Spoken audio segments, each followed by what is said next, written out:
Essa é a segunda aula com eles, a pedidos, porque realmente são muitos materiais. A gente está aqui falando de ferramentas práticas, né, de gestão, de autogestão, de finanças pessoais, de planejamento financeiro. A gente percebeu que na última aula tinham coisas... tem uma parte mais teórica e conceitual e uma parte mais prática, e é claro que elas vão se confluindo. Então, a gente sentiu necessidade de ter mais esse encontro, para a gente poder finalizar ali a parte mais conceitual e entrar aqui nas ferramentas. Algumas pessoas me avisaram que não poderiam vir, e aí eu vou mandar a gravação para elas. Que mais? Tem aí a lista de presença, se vocês puderem preencher, está aí no chat. Com essa aula a gente vai fechar o segundo módulo, e aí depois, quando a gente terminar, eu falo um pouco como é que vai ser o terceiro módulo, que vai ser bem legal, já está praticamente todo fechado. Que mais? Acho que é isso. Eu não sei como é que vocês querem, eu vou ficar aqui meio cuidando do tempo, tá, gente? Para a gente também não passar muito do que a gente combinou e também para que a gente possa, né, avançar. Eu não sei, Luiz e Pedrinho, se vocês querem cada um falar um tempo, eu não sei como é que vocês se organizaram, se a gente vai cair mais nessa parte prática, enfim, estou convidando vocês aí para falar, para começar, e aí a gente vai administrando aqui para não ficar nada para trás, tá bom? Bom dia, meu café já está pronto. Cafezinho lá da Fazenda São Luís, da Potô, da Rede da Saúva também. Bom dia a todos. Eu e o Pedro, a gente conversou, a gente pretende fazer da mesma forma que a gente fez na aula passada, meio que eu falo um pouquinho, ele fala um pouquinho, a gente vai assim um complementando o outro, nada muito estanque. Eu falo isso, depois ele fala isso, vai ser mais ou menos dessa forma, porque a gente entendeu que fluiu bem, né? Então, o Pedro tem mais experiência na parte que é prática, né, das ferramentas, então essa parte vai ficar um pouco mais com ele e eu falo alguma coisa para complementar, alguma coisa que eu acho importante aí. E, assim, por mim a gente já pode começar. Como é que tá aí, Pedro? Não, por mim também é ótimo. Depois até o Luiz vai colocar ainda alguns conceitos teóricos que a gente acha super importante tá falando aqui. E aí eu separei uma planilha, no final, eu preparei um primeiro modelo básico para a gente já entrar dentro dela e ver um pouco sobre as finanças pessoais. Aí a gente fala um pouquinho das finanças pessoais, depois entra nessa planilha direto, e aí a gente pode até usar alguns exemplos e vendo e conversando um pouco sobre isso. E eu também separei um exemplo porque é mais difícil construir uma planilha genérica para um negócio, né? Para uma MEI ou para qualquer outro tipo de negócio. Então, eu peguei um exemplo de uma planilha de negócios e aí eu posso disponibilizar ela ou qualquer uma outra, né? Mas o ideal é que depois, se alguém quiser ter algum ajuste de uma planilha dessa, me falar, porque aí eu posso modificar um pouco, porque cada negócio é muito específico, né? Então acaba mudando um pouco a planilha. Então e aí já ficam duas planilhas bem direcionadas e boas assim para a gente poder mexer.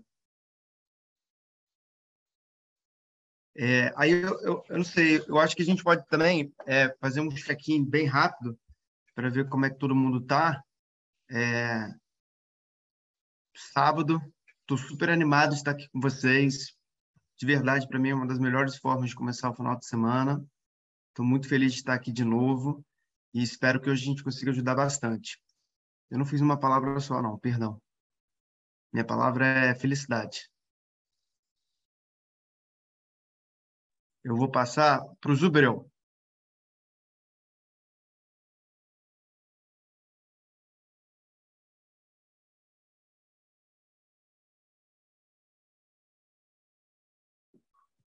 Você está mudo, Zubreu? Mudo.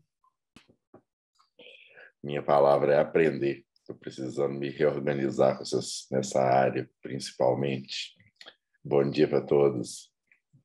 Eu vou passar para a Raquel. Bom dia, pessoal. A minha palavra é curiosa.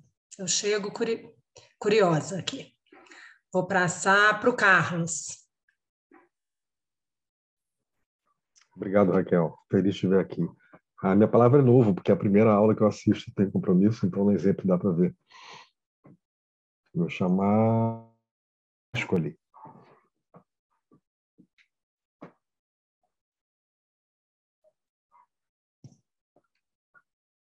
Alexandre? O Alexandre me falou que ele teria dificuldade de falar, mas ele está Tá ouvindo bem. bem, mas ele estava com dificuldade de falar. Então,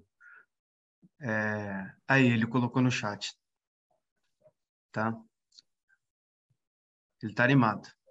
Aí por ele, eu vou passar para a Bruna.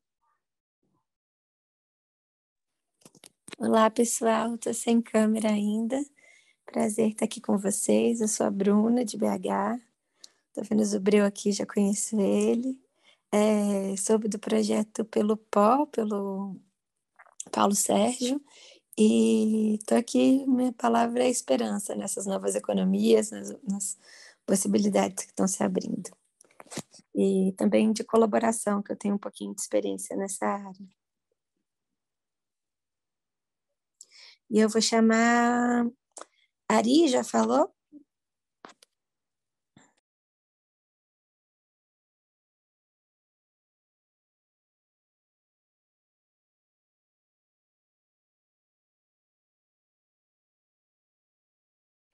Tá mudo ainda. Parece que já foi. Ok. Bom dia, eu sou Ariadna. Eu colaboro com a Rede Alegrias aqui em Paraty desde o começo da pandemia.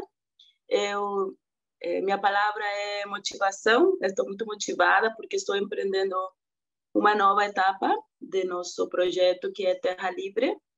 Terra Livre é um projeto de agricultura familiar sustentável e oferece produtos para o lar, cosméticos, higiene, higiene e alguns alimentos artesanais. Nesta nova etapa, eu tive que dar uma pausa, porque mudei de casa, mudei de bairro, e financeiramente eu fiquei zerada também, entre a crise, a mudança. Ficamos com muito poucos recursos e muito pouco recurso para reempreender, reinvestir neste projeto. Então, esse projeto está em pausa, em replanejamento e com uma nova cara, né? Aderindo nossa cultura lixo zero, embalagem plástica zero, e replanejando todo, né? Desde a imagem, os conceitos, as formulações, porque como eu sempre fiz a produção sozinha, junto com minha família, meu esposo, mas agora eu queria um pouco colaboração e ajuda, né, nessa produção. Então, estou criando algumas redes de apoio para que me ajudem a impulsar esta nova etapa. E estou aqui sempre, né, acompanhando a rede no que as minhas possibilidades me permitem de tempo. Tenho um bebê de 3 anos, então também trabalho bastante. E Terra Livre é tipo um projeto alternativo para ter uma renda alternativa, né, do meu trabalho. Então, estou muito agradecida por este convite e espero que possa aprender, né, a como realizar este sonho. Muita gratidão. Passa para alguém, escolhe alguém para falar agora. Eu passo para a Raquel. Oi, bom dia. Eu já falei, querida. Eu vou passar, então, posso passar para o Djalma?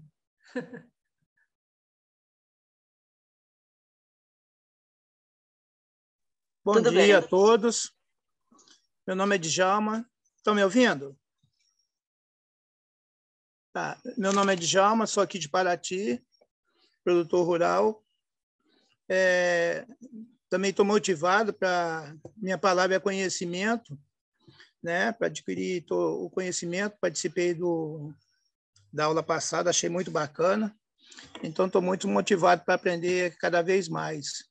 E a minha iniciativa é com produtos orgânicos, né? Eu já tenho um galinheiro aqui que eu faço produção de ovos caipira, e a tendência minha é produzir produtos orgânicos. E com tendência também a desenvolver um sistema agroflorestal aqui na minha propriedade. Bom dia aí. Vou chamar... Carlos, já foi? Já fui sim, Djalma. Já? Eu acho...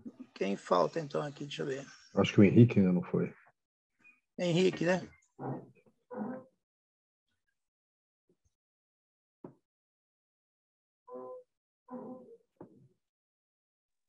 Bom dia, muito obrigado pela oportunidade. Meu nome é Henrique, eu também sou produtor rural, né? Aí eu trabalho com palmito e várias outras coisas aqui na propriedade, né? Eu tenho parceria também. Então, basicamente, eu tinha pensado na mesma do Djalma, né? Que é conhecimento, tá? Muito obrigado e fica aqui o meu agradecimento para vocês.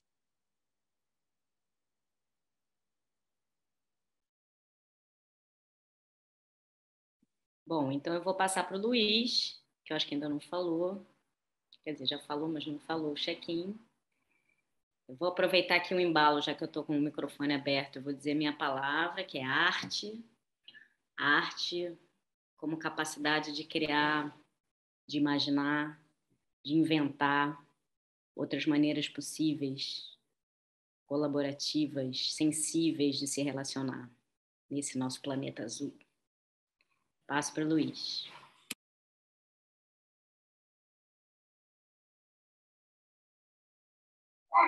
Olá, bom dia. Eu sou o Luiz, eu já moro aqui em Paraty há 13 anos. Olha, 13. E acho que a minha palavra seria desafio, né? Eu acho que a situação que a gente vive hoje no mundo é uma situação que nos desafia. Nós temos uns caminhos a escolher. Acho que para mim, nós estamos num momento em que nós podemos mudar esse mundo de maneira que nunca foi tão possível para o bem ou para o mal. Acho que a gente tem aí uma oportunidade e cabe a nós encarar esse desafio e fazer a escolha do caminho que a gente quer seguir, como pessoa e como sociedade.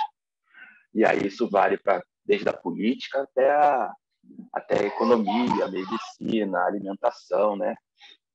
Então, a minha palavra é desafio. A vida nos desafia e nos testa a responder a esse desafio da maneira que a gente entende como a maneira correta. Podemos começar, então? Então, vamos lá. Bom, na aula passada, a gente falou um pouco de alguns conceitos teóricos que seriam inflação, juros compostos, juros simples, deflação, o índice de preços ao consumidor amplo, que é o índice mais usado. Outros índices existem, IGPM, INCC, e assim por seguinte, falamos um pouquinho da meta de inflação,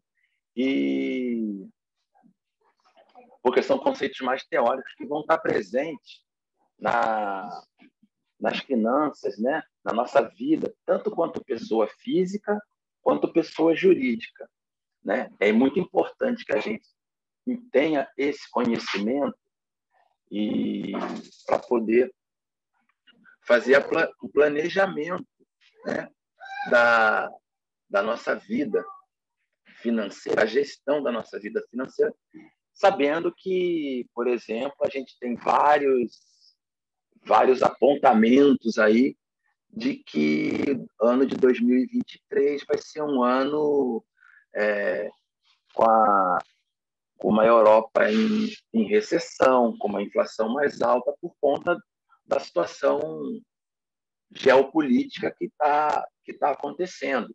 A gente tem uma quebra de safra de alguns produtos, algumas commodities, por conta de uma seca que nunca esteve tão, ou melhor, recentemente nunca foi tão intensa em parte dos Estados Unidos, Europa e China.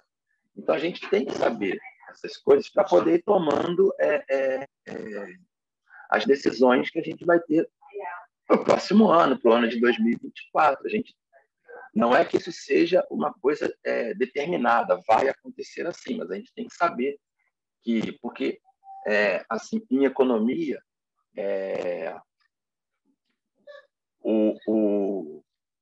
o economista ele nunca fala com uma certeza absoluta, né?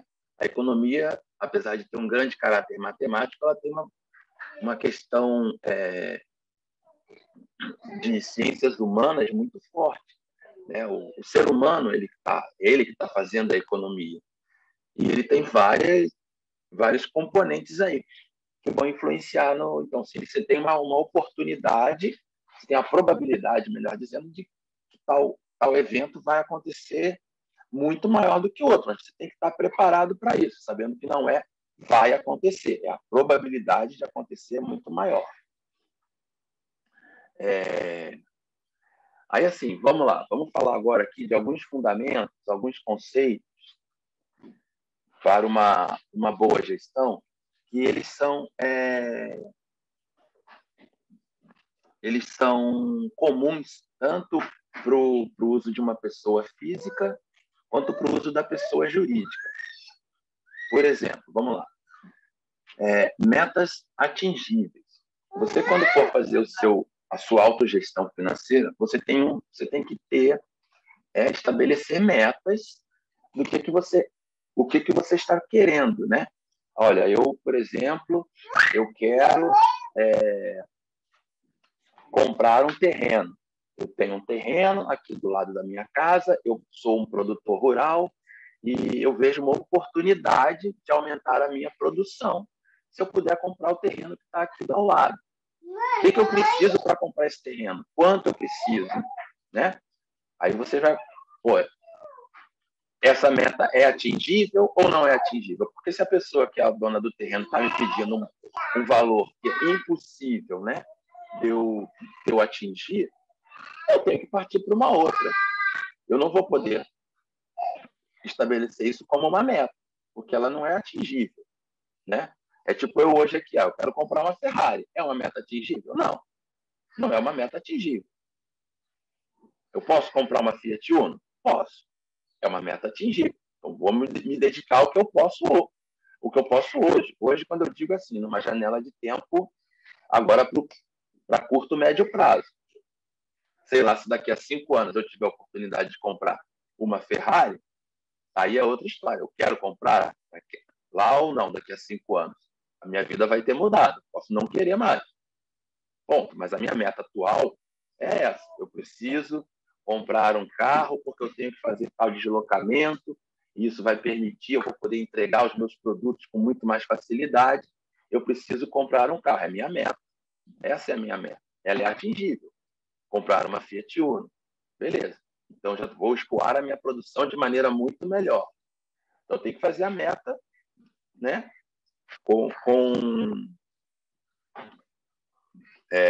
conjugada com a minha capacidade de atingi-la. Não adianta estabelecer nada muito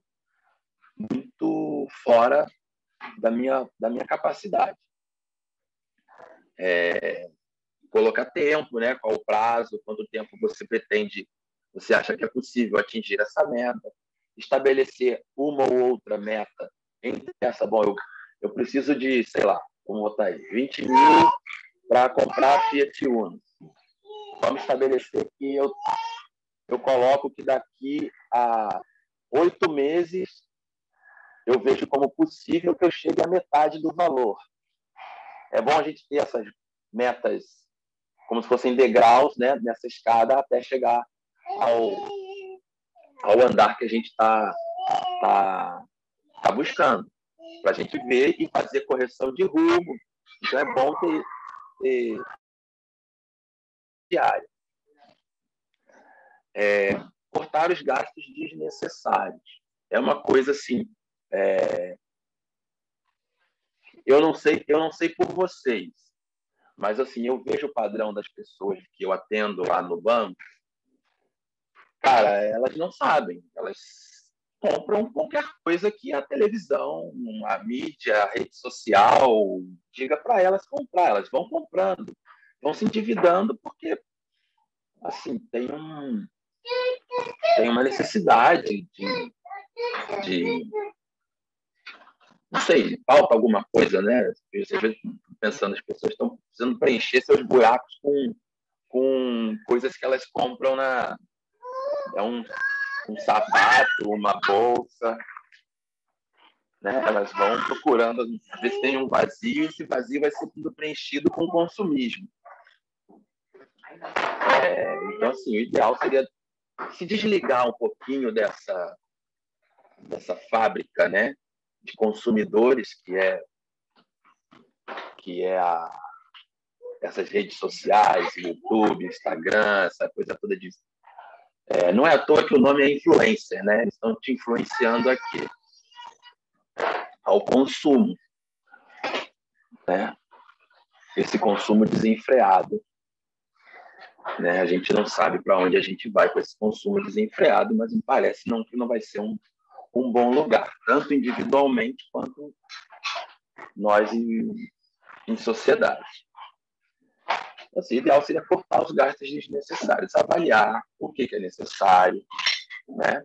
Eu preciso realmente de comprar isso? O ideal é não comprar por impulso, né? Eu posso viver sem energia elétrica? Não posso. Isso não é um gasto desnecessário, né? Eu posso viver sem aquela bolsa? Sem aquela bolsa eu posso, né? Posso comprar uma bolsa mais barata que vai me servir? Posso. Ou posso economizar para comprar uma bolsa e ter uma bolsa boa, em vez de ter 5 bolsas que eu comprei, são muito baratas, estão produzindo lixo e vão durar, sei lá, cada uma vai durar no máximo 1 ano. Então, será que não é melhor a gente ter menos coisas, mas com uma qualidade melhor e que vão perdurar por mais tempo? Será que isso não é melhor economicamente? A gente menos coisas e mais qualidade, menos produtos, mas com mais qualidade. Será que não é melhor eu ter 2 sapatos? Eu aqui moro aqui no morro, pego lama todo dia para sair de casa andando até onde eu paro o meu carro. Será que não é melhor, ao invés de comprar uma bota vagabunda de 100 e poucos reais, comprar e daqui a 1 ano que essa bota está descolando, está entrando água, não é melhor eu comprar uma bota boa que eu vou pagar 300, mas vai durar 5 anos? Então, isso é cortar o gasto desnecessário, né? Vamos lá. Dimensionar os gastos de acordo com a renda. Isso é o primeiro ponto para a gente não cair, né, na dívida. A gente vai dimensionar o nosso gasto de acordo com a nossa renda, de acordo com a nossa capacidade de pagamento. Isso não significa que a gente não tenha que comprar coisas financiadas.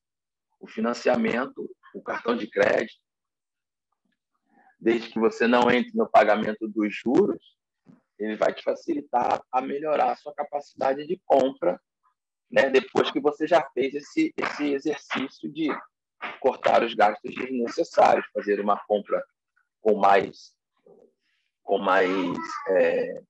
mais pensada, né? Que vai também se somar a um outro tópico, que seria compras programadas. Quando você tem compras programadas, o que é compra programada? É assim, você já sabe que você precisa comprar alguma coisa. Mas se você não tem uma urgência em comprar aquilo ali, você pode se programar para fazer essa compra. Então, por exemplo,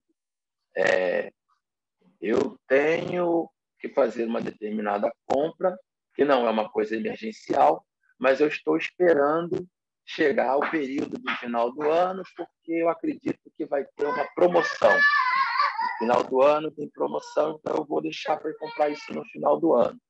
Ou eu faço uma compra de um produto que é importado.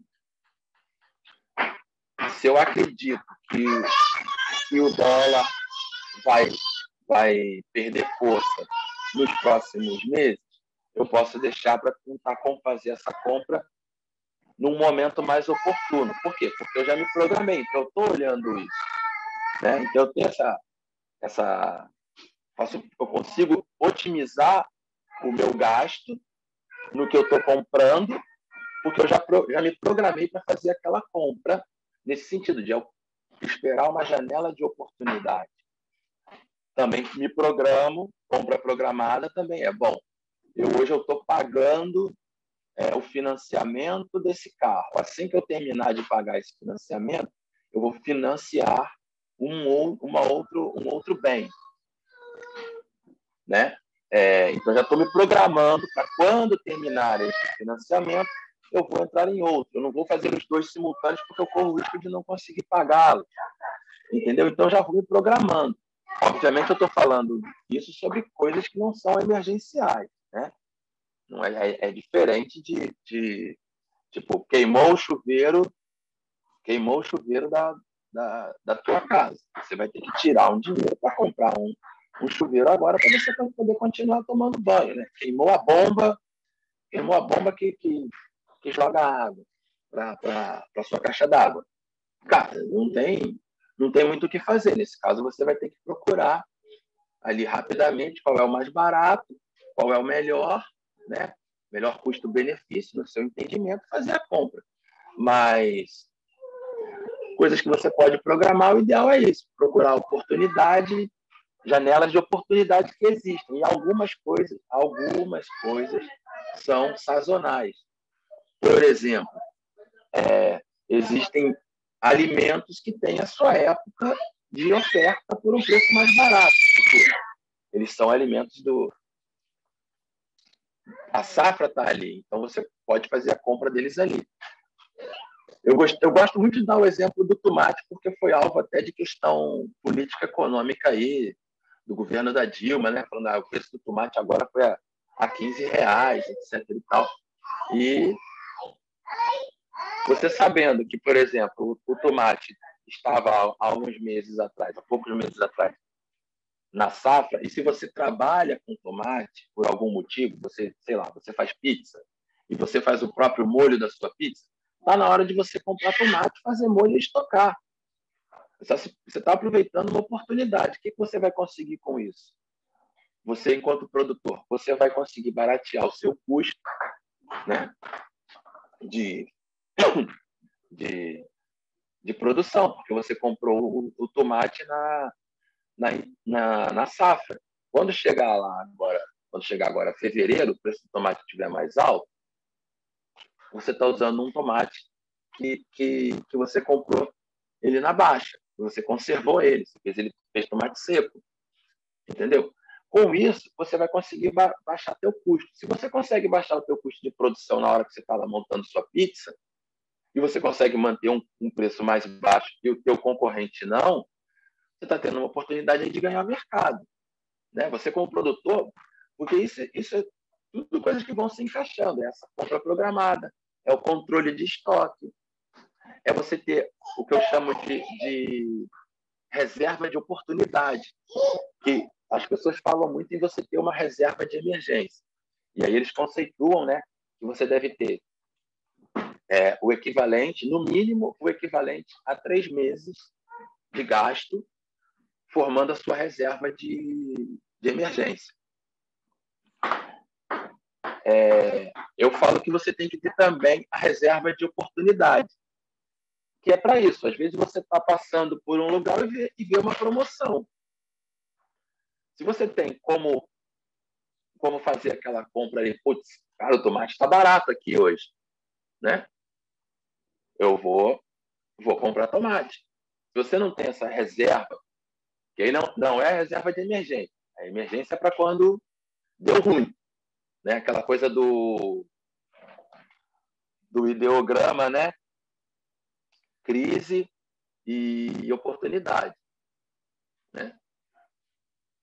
A reserva, ela é separada, ela não é o ideograma, ela é separada. Essa aqui é para emergência e essa outra reserva é para oportunidade, né? Então, o que você vai fazer? Havendo uma oportunidade, você está precisando de fazer uma compra, né? Como eu estava falando, a compra do automóvel. Você já estabeleceu a sua meta. Você já está na metade, lá, ou assim, depois da metade do valor que você tinha construído para a sua meta. Você não está procurando carro, mas aparece uma oportunidade de comprar aquele carro. Essa oportunidade veio até você. Você pode pegar já o valor que você já tinha começado a economizar para fazer a aquisição daquele bem, colocar mais o valor que você já tem separado de reserva de oportunidade para tentar chegar lá. Entendeu? Então, eu considero que isso é importante, essa reserva de oportunidade, reservas para oportunidades que vão poder fazer você fazer uma compra ou um investimento em algo, seja para você como pessoa física ou para o seu negócio, algo que seria interessante de você adquirir, porque está por um preço, está por uma condição oportuna, né? Que não vai continuar por muito mais tempo. O que mais aqui que eu tinha colocado? A reserva de emergência, né? O pessoal fala, a reserva de emergência ela tem que ser de no mínimo 3 até umas 6 vezes os custos mensais que você tem, para caso aconteça alguma coisa, seja com o seu negócio, seja com você enquanto pessoa física, né? Você possa se sustentar, né? Por um período. Esse período é o que as pessoas entendem que seria um período suficiente para você se ajustar, se reajustar e conseguir passar por essa situação de emergência. O que eu coloco para formar a reserva de oportunidade é que seria assim: eu colocaria 20% do valor que eu tenho de reserva de emergência, eu pegaria 20% desse valor, depois que eu atingir o valor que está estabelecido pela minha análise de gastos mensais, eu vou fazer, o objetivo é atingir a reserva de emergência. Depois que eu atinjo a reserva de emergência, eu vou procurar formar agora a minha reserva de oportunidade. E quanto vai ser ela? No meu entender, ela seria 20% do valor da reserva de emergência. Então, se eu tenho uma reserva de emergência de 10 mil, eu faria 20%, seria 2 mil. 2 mil seria a minha reserva de oportunidade.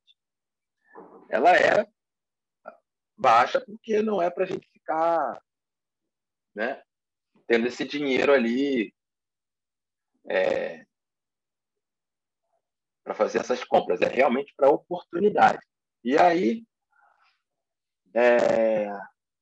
e por final, assim, tanto a reserva de emergência quanto a reserva de oportunidade,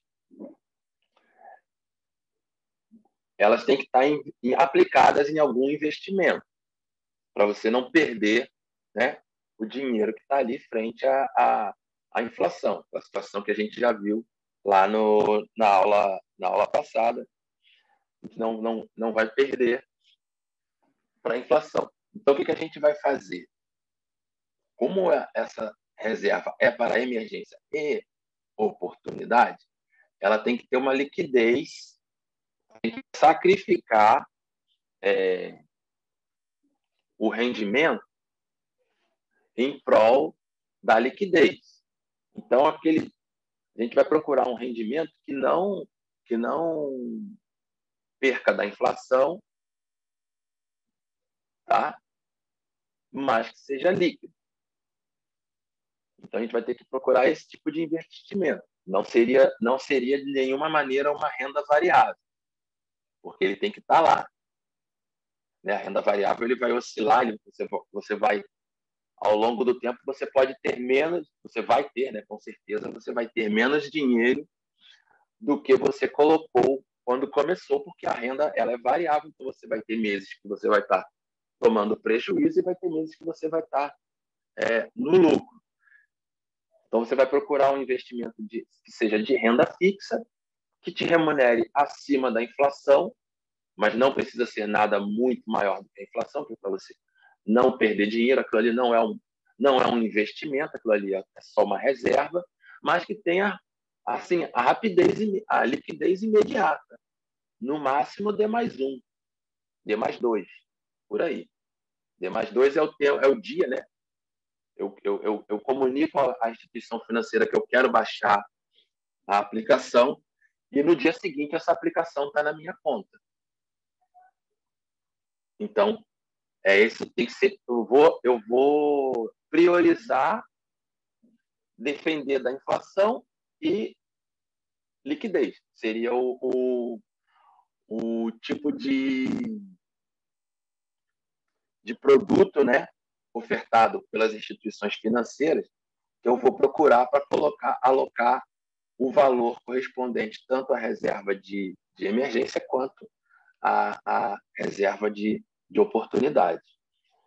E aí, a última coisa que teria aqui para falar seria dos outros investimentos. Depois que você já conseguiu, né, formar essas duas reservas, o ideal é que você vá buscar agora um outro rendimento, um outro investimento que não necessariamente tem que ter essa liquidez. Você pode deixar ele parado, travado, né? Não é parado, ele travado por 90, 180 dias, 2 anos, em que aí você vai ter um rendimento que vai bater a inflação muito melhor do que esse que está nas duas reservas aí que a gente colocou. Aí já é o seu investimento, que você vai poder dispor dele de maneira mais programada. Né? Ele está sendo programado. Eu estou fazendo lá a minha economia, né? A minha poupança para fazer a aquisição daquele carro que a gente tinha comentado. Eu sei que a minha meta é para daqui a 8 meses, né? Ou sei lá, 1 ano, tá com aquele carro. Eu posso buscar um investimento em que eu sacrifique, no caso, a liquidez, porque eu não vou dispor desse dinheiro agora. Só preciso dele para daqui a, no mínimo, 8 meses, né? Então, eu posso buscar um investimento em que a liquidez seja um investimento em que tenha menor liquidez, mas que tenha um rendimento maior. Porque eu já me programei que eu não vou precisar desse dinheiro que eu estou colocando lá. Ele é para o carro que eu já sei que eu vou começar a procurar um automóvel para comprar depois que eu tiver tanto de dinheiro, que é o que eu pretendo, que eu fazendo os meus cálculos, eu chego a essa conclusão de que entre 8 e 12 meses eu vou estar ali atingindo a meta ou quase atingindo ela. Então, eu posso fazer um investimento que não necessariamente tenha como chamariz, né, como vendendo o produto, um investimento em que, olha, esse fundo ele é de liquidez imediata. Não preciso. Posso deixar num fundo que vai me pagar mais, me remunerar mais, os juros são maiores, porém, eles, em contrapartida, eles fazem uma exigência. É que você não pode mexer nesse dinheiro em 90, em 180 dias. E aí você vai estar conseguindo, nesse caso, um rendimento melhor do que aqueles lá da reserva, que tem outra natureza, outra finalidade.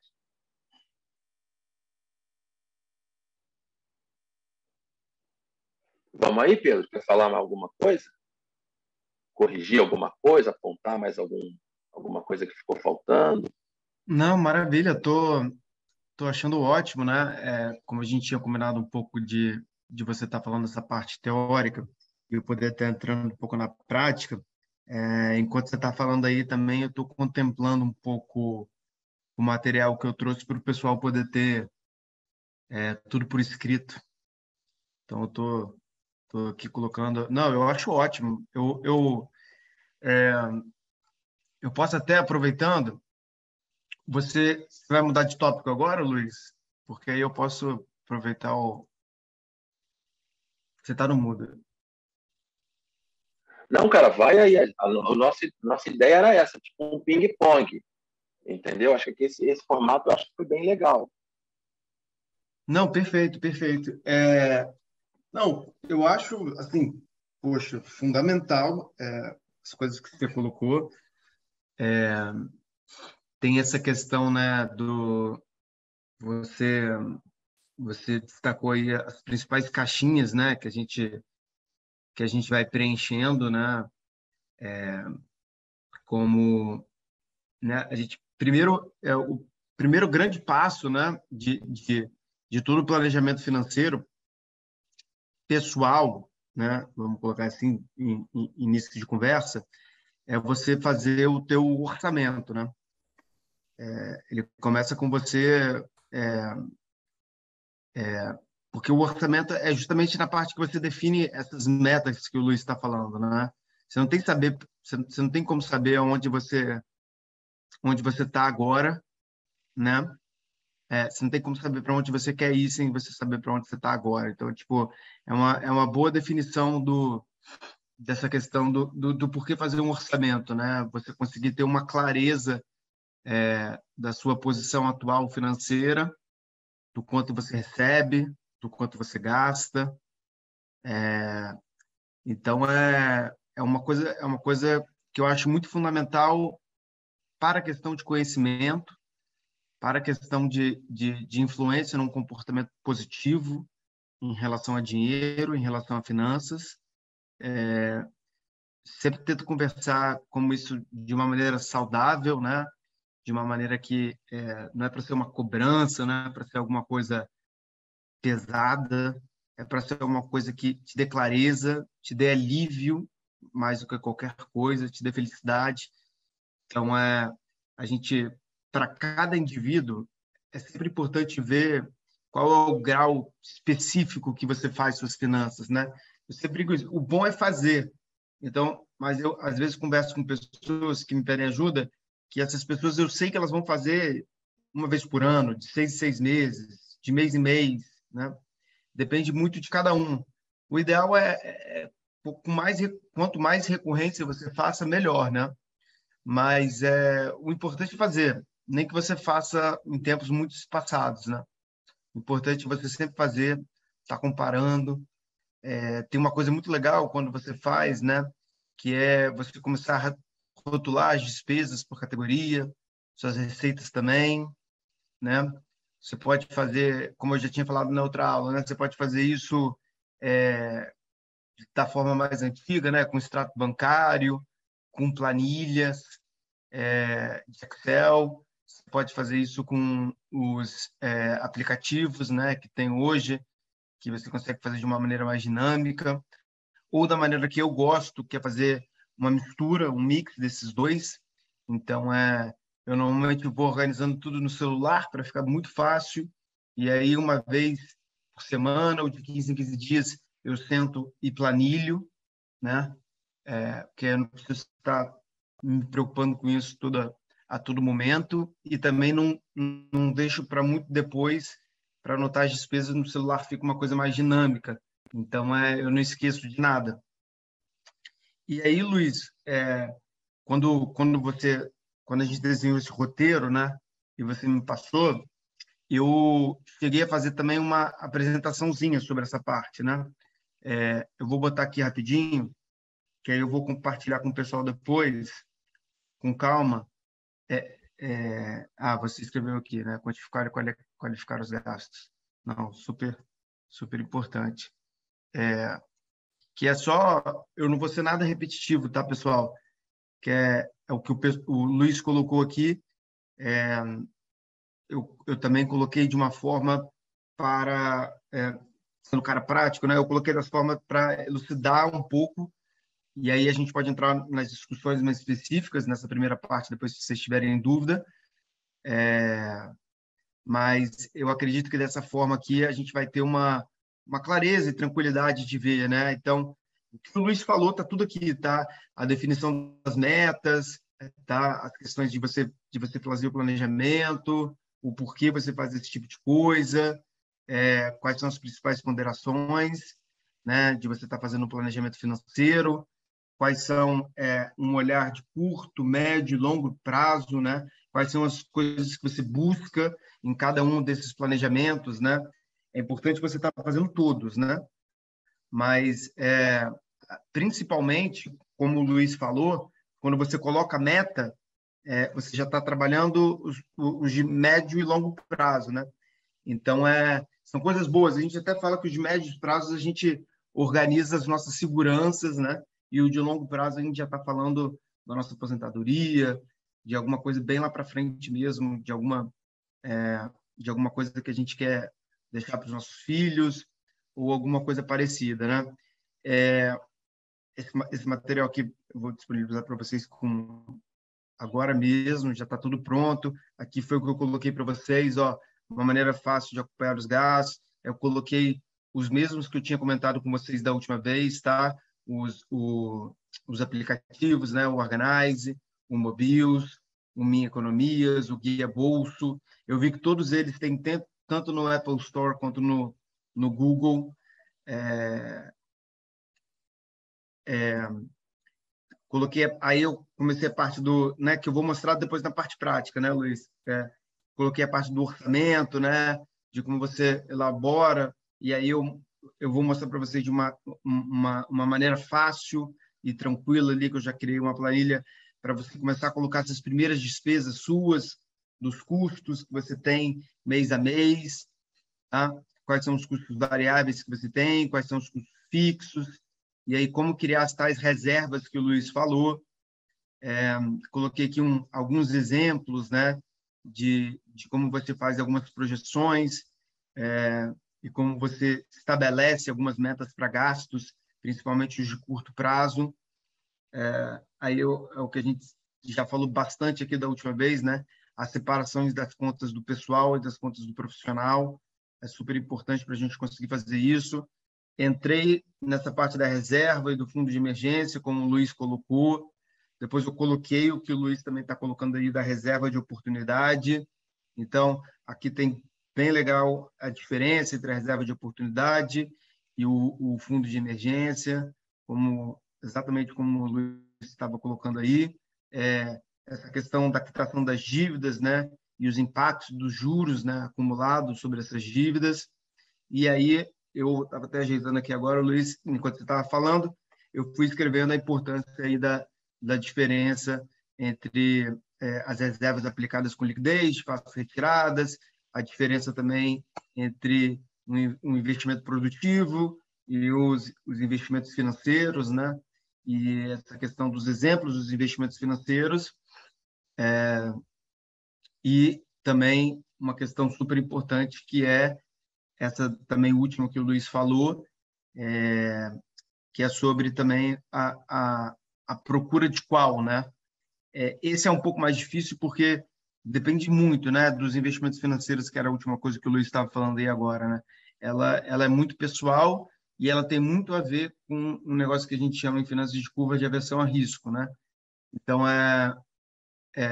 ela vai ser um mix entre essa curva de aversão a risco com também as necessidades que a gente tem no dia a dia, né? Então, assim, para algumas pessoas, a gente vai poder fazer uma aplicação em CDB, né? Para outras, eu já até que muito dentro da rede muda, eu já falei muito sobre as aplicações de CDB, sobre as aplicações de VGBL, PGBL, tá? Que são tipos de aplicações de visando mais uma questão de aposentadoria, tá? Baseando-se na questão de como deve ser a disponibilidade que você quer ter daquele dinheiro, né? E aí vai um pouco sobre essa separação, se a pessoa já tinha ou já estava fazendo uma reserva específica, né? Então, assim, depois entra tudo para um lado um pouco mais pessoal. Aí eu acho super importante, se vocês quiserem, depois, caso a caso, a gente evoluindo esses pontos, né? Ô, Luiz, então era isso aqui, esse material vai reforçar tudo que a gente está dizendo aqui e eu já vou disponibilizar para o pessoal. Eu já posso deixar aqui no chat também, mas eu também disponibilizo lá na parte do Drive, como a gente tem combinado. Tudo bem? Alguém tem alguma dúvida? O Luiz vai continuar seguindo aqui, mas se alguém tiver alguma dúvida, depois eu vou entrar numa planilha especificamente para a gente ver esses conceitos todos que o Luiz falou e que eu, inclusive, destaquei tudo ali nessa apresentação.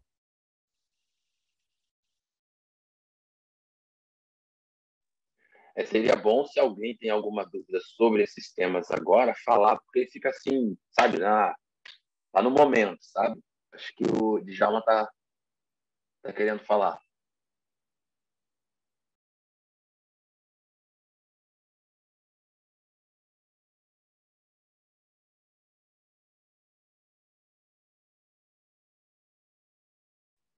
Tá no mudo, Djalma.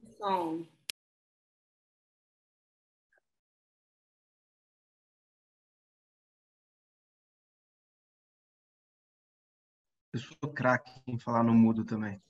Oi. Me Oi. chamaram? É porque eu estou dando atenção aqui, cara. Está fazendo uma reforma aqui. Aí eu estou ouvindo e estou participando da reforma. Fala. Fez orçamento para essa reforma? Aí que tá. Eu estava vendo muito propício a aula de hoje. A questão da emergência. Eu não tinha emergência e, infelizmente, o que aconteceu, eu costumo dizer que minha mulher, quando fica nervosa, ela vai no banco e pede um limite. Aí, como diz o Luiz, isso não é uma prática que a gente tem que usar, mas, infelizmente, é o que a gente acaba usando, né? E aí foi o que está me salvando. Eu não tinha essa reserva de emergência, né? Que é uma coisa que a gente não faz, por isso que hoje a aula está sendo muito propícia em termos de conhecimentos, e eu estou fazendo a reserva, eu estou usando uma reserva que eu não tinha. E aí já viu o orçamento babau, né?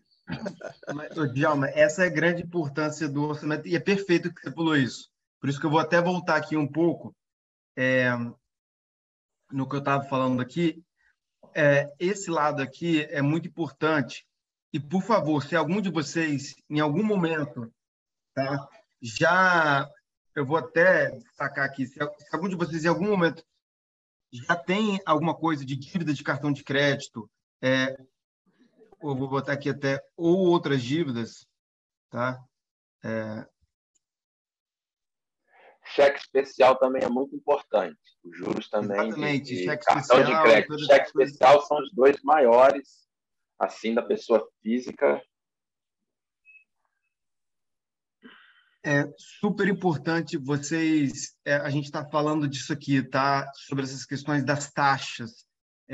E aí, como isso acaba sendo um pouco individual para cada um também, e existe praticamente aí, cada banco aplica taxa diferente, e dependendo do perfil de risco de cada um, também tem algumas mudanças e peculiaridades. Mas, assim, isso é a coisa que mais me desespera sobre essa questão. Então, assim, por favor, se algum de vocês tiver qualquer dúvida sobre isso, entre em contato comigo ou com o Luiz para a gente conversar, para a gente ver sobre as questões das taxas que estão sendo pagas, para a gente fazer um melhor planejamento de como que faz esse tipo de contato com o banco, como que se explora as alternativas, como que se paga primeiro, né? Eu coloquei aqui 2 métodos de pagamento de dívidas, mas é sempre uma das primeiras questões que a gente tem que ter sanadas, tá? Então, é super importante. Assim, o orçamento ele vem muito em questão de você começar a ter essas previsibilidades, inclusive para manutenções. E aí, quando você vai começando a registrar, sabe qual é o mais legal? Até para a questão de manutenções e reservas de emergências, você, ao longo do tempo que você vai fazendo, você começa a ter cada vez mais clareza e previsibilidade de qual é o número que você vai precisar para aquele tipo de coisa. Então, assim, eu morei em casa a maior parte da minha vida, né? E aí, durante um tempo, eu assumi lá as despesas de manutenção da casa como um todo.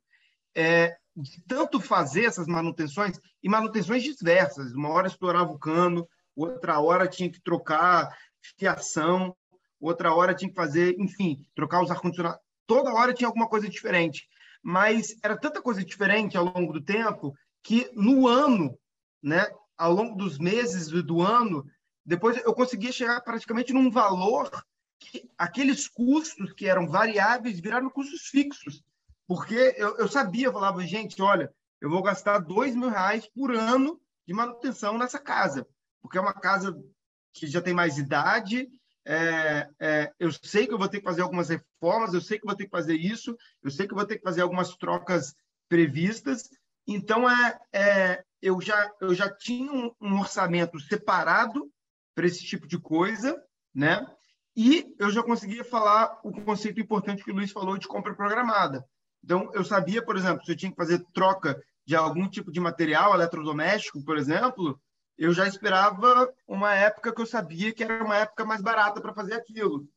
Então, assim, aí vai começando, né? Quanto mais você vai se organizando e registrando as coisas em relação a isso, as coisas vão se ajustando também no médio e longo prazo, que começa a ficar uma coisa super bacana, né? Esse e material aí, Pedro, pode falar. O importante disso aí que você está dando esse exemplo da sua casa é que, veja bem, você teria uma situação emergencial, que seria assim, putz, preciso trocar, deu ruim e preciso trocar toda a fiação do quarto de baixo. Vou dar um exemplo assim. Como você já começou a fazer todo esse trabalho, isso deixou de ser uma emergência. Porque você já sabia, olha, eu estou gastando R$2.000 por ano na manutenção da casa. Eu acho que já eu vou precisar mexer na parte elétrica lá do quarto lá de baixo. Eu estou acendo a luz fica piscando, a tomada esquentou, eu acho que aquilo lá vou ter que ver. Ou seja, o que poderia virar uma emergência já virou o quê? Uma manutenção. E aí você consegue, com isso, baratear o custo. Você, olha só, você trocou o mesmo disjuntor, o mesmo fio, comprou as mesmas coisas, tem que fazer essa troca, pagou o mesmo eletricista para fazer isso, só que você conseguiu fazer a mesma coisa por um preço mais barato. Porque quando você foi, de repente, procurar alguma coisa numa loja dessas de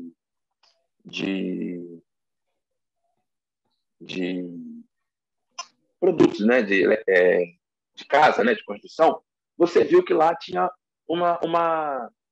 um fio mais barato. Estava em promoção. Aí você pôde usar a sua reserva de oportunidade para fazer a compra daquele material, porque já estava programado fazer a troca, né, da fiação daquilo ali. Então você barateou, entendeu? Isso aí que você está falando é um exemplo bem claro de como ter as coisas com um orçamento planejado, a gestão financeira planejada num papel, numa planilha, te faz o quê? Te faz você pagar menos. No caso do Djalma, ele agora está pagando mais. Por quê? Porque ele vai ter que ele tem o custo, com certeza, do trabalho mais a taxa que ele vai ter que pagar ao banco pelo empréstimo que ele teve que fazer. Entendeu? Sabe? Assim, você tem um exemplo prático do que acontece. O seu exemplo do que acontece quando você tem esse instrumento, essa ferramenta trabalhando a seu lado e quando você não tem ela. Ô, Luiz, o que você falou é interessante, porque eu hoje realmente está sendo um aprendizado muito grande. Porque toda vez, quando eu estou, tipo assim, saindo vamos dizer, eu vou ter uma sobra, isso sempre acontece comigo. O que você falou aí da reserva, achei muito bacana, porque é uma coisa que a gente realmente tem que fazer. E mesmo nesse período de pandemia que a gente viveu aí e tal, com coisas que a gente não estava prevendo, eu morava na cidade, tive que vir para a roça, o que foi uma coisa assim, trazer mudança, não tinha onde colocar, não tinha espaço, o que eu vou fazer na roça, onde que eu não estava morando, eu estava fora. Aí, graças a Deus, aí você tem que investir em mão de obra, que é uma coisa difícil. Então, são coisas que a gente realmente não está planejando, essa questão de ter uma reserva. E todo mês até, eu estava tentando fazer isso, tirar uma determinada quantia, para quando acontecesse de ter uma reserva, eu não ter que recorrer ao banco. Ainda com tudo isso, pagando essa visão que eu tenho, tá? Porque a gente, no meu caso, quando a gente precisa, você vai ao banco e o banco, às vezes, ainda te nega vamos dizer assim, uma quantia maior. Eu ainda me considerei feliz porque eu precisava de uma quantia. Quando cheguei lá, o gerente falou, não, está liberado, e aí liberou uma quantia que é o que eu estou pagando caro, mas que é fora de uma época que, quando a gente às vezes precisa, é negado. Então, mas por falta de planejamento e ter essa questão da reserva de emergência, que eu não me planejei. Eu até tenho orçamento, tudo certinho, mas não me planejei ainda.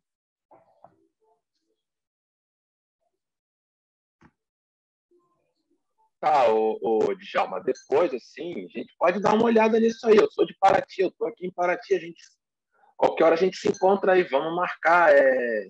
Você está no Rede Alegrias, né? Não. Até... Não está no Telegram, não? Estamos sim. Então, a gente se esbarra lá, marca um dia aí, alguma coisa presencial, e a gente segue de lado. Te dou uma força aí. Legal. Tá? Vou explorar você, então, hein? Nada, você me paga em ovos caipiras. Aí é bom. Já começou a melhorar, hein? Isso aí. Vamos lá. Opa, falou em ovos caipiras aí? Lembra que eu e o Luiz somos uma dupla, hein? Opa, ovos caipira, palmito, banana aí. Pô, eita! Caramba. Tudo bom. Vamos lá, vamos então continuar aqui no nosso segmento. Alguém tem mais alguma dúvida? Alguma questão que considere assim, que traga assim um acréscimo aí do que a gente está colocando? Senão eu vou partir para o próximo tópico. Ô Luiz, antes de você partir para o próximo tópico, eu até dei uma pensada aqui, já que o Zubreu vai falar também, já que a gente está já que a gente tocou tanto e já percorreu de um modo quase geral aí as finanças pessoais, e eu sei que o teu próximo tópico é a gente entrar nas MEIs e tudo mais, deixa eu só mostrar aqui a planilha das finanças pessoais para o pessoal, a primeira básica que eu construí aqui, e aí a gente pode ir trocando eu e você entre ela e a gente vai adicionando as coisas na medida que a gente for pegando o feedback dos pessoais. Eu tinha colocado, inclusive, outra lá antes, muito mais linkada, sofisticada, mas eu não estava tão didática assim se a gente não ficasse demonstrando, pelo menos durante uma hora, como é que se faz. Então, o que eu fiz aqui? eu dei uma resumida nela muito grande, tá? Aí eu acho que todo mundo pode ter o acesso a ela, tá? Então, o que eu fiz aqui? Eu fiz aqui um resumo, tá? Das entradas, das receitas, das despesas, que são as saídas, e o saldo, tá? E aí, esse daqui é um lugar onde a gente não mexe, tá? Ele já vai vir direto aqui. Eu coloquei até o final do ano que vem, vocês podem ver, tá? Aí eu até usei um exemplo aqui de números, eu até mudo depois para vocês poderem ver um pouco como é que isso se comporta ao longo do tempo, tá? Aqui também eu vou colocar, além do saldo, eu tirei dessa versão, eu vou colocar aqui o caixa no final do mês. Eu vou ajustar isso daqui para vocês terem, porque aí vai mostrando assim, né, o quão vai acumulando ou quão vai desacumulando, né? Então a gente pode até fazer assim de saldo inicial, né? Teoricamente que a gente pode colocar aqui, a gente pode colocar um saldo inicial e aí a gente vai fazendo aqui uma soma para ver o quanto que tem ao longo do tempo, né? Então a ideia é isso daqui, tá? Eu coloquei aqui para vocês uma questão, eu coloquei aqui alguns exemplos de tipo de receitas, tá? Pode ser um salário, pode ser um trabalho artístico, pode ser uma palestra, pode ser outro. As pessoas também podem chegar aqui e escrever qualquer outra coisa, produção que você tenha, né? Que seja, no caso do Djalma, ou pode pegar aqui e colocar a venda, enfim, em vez do salário, tá? Cada um coloca aquilo que puder vir como receita, tá? E aqui eu fiz uma coisa super básica, tá? Preenchi aqui essas linhas numa questão de projeção, tá? Depois que a gente trabalha a projeção, eu ajudo vocês a trabalhar com o realizado, tá? E aí aqui eu expandi um pouco para as despesas que são mais recorrentes, tá vendo? Então, eu coloquei aqui as despesas de moradia, eu coloquei aqui as principais despesas de alimentação, as despesas de cuidados pessoais, tá? As despesas de transporte, as despesas de lazer, aí linka, né? Cada um linka o seu, e as despesas com dependentes, por exemplo, tá? E a partir dessas despesas aqui, todo mundo fazendo um exercício de preencher ela já vai te dar, ela já vai ser a primeira coisa de todas, né? Preencher essas partes, a gente vai ter o que a gente chama do nosso fluxo de caixa pessoal, né? Então, colocando aqui como um exemplo, né? Vamos supor que eu não estou colocando aqui o salário, né? Estou colocando aqui uma venda que eu tenho de um produto físico que eu faço. Apesar de, lembrar, a gente não confundir as finanças pessoais com as finanças profissionais. Vamos supor que esse daqui seja o resultado positivo do lucro do teu... Não vou nem colocar venda, senão vai confundir vocês.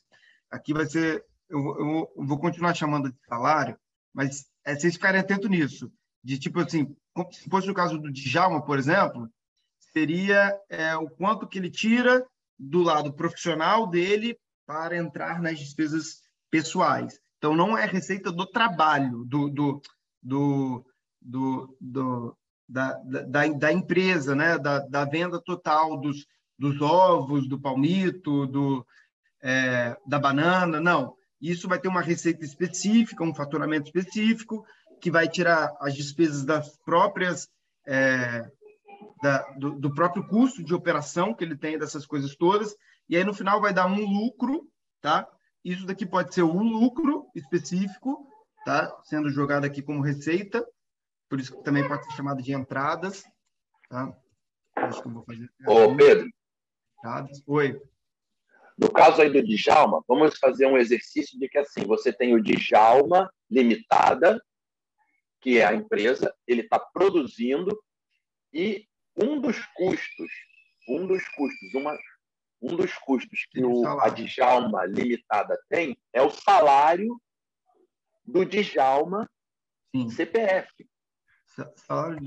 Então, vamos supor, vamos lá. Então, o salário do Djalma, ele tem que ter noção, o Djalma tem que ter noção de que quando a empresa, né, tem lucro de X, já está descontado desse lucro de X o salário do Djalma. As pessoas confundem muito isso. Sim, perfeito. como a gente não entrou ainda na parte do profissional, eu vou aqui rapidinho, vamos fazer baseando nisso, tá, Djalma, por exemplo, tá? Isso daqui serve para todo mundo e é só um exemplo. Djalma, você tem aqui o teu salário, né? Que é o que veio lá como um pagamento fixo.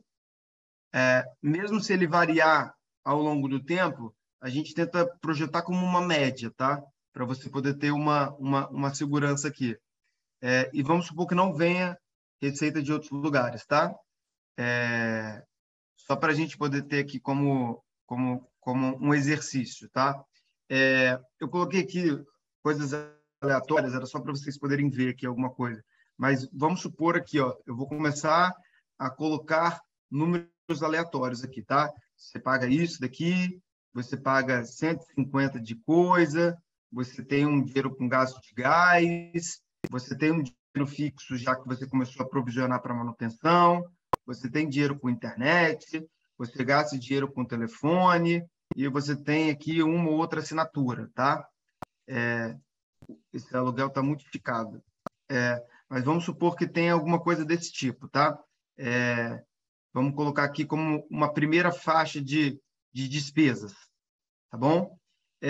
Quando você entra aqui na parte de alimentação, você tem aqui o que você gasta no supermercado mensalmente, você tem o que você gasta com feira, e você tem aqui um provisionamento do que você gastaria comendo fora, né? Seja restaurante ou alguma coisa do tipo, tá?